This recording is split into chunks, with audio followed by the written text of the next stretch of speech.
ببینید پدر دختر که خارج زندگی میکنه، منم میخوام بله، درست نوید میگه. هم کنار خودش ببره خارج. آره اینجوری بهتره.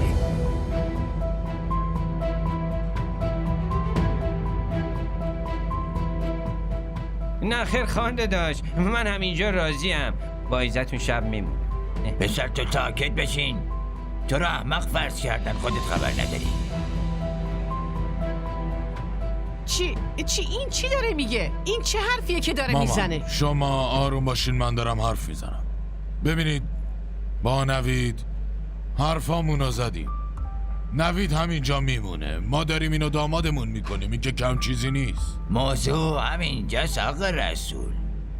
مگه چه عجله داشتین همچین آدمی رو دامادتون قبول کنین آخه؟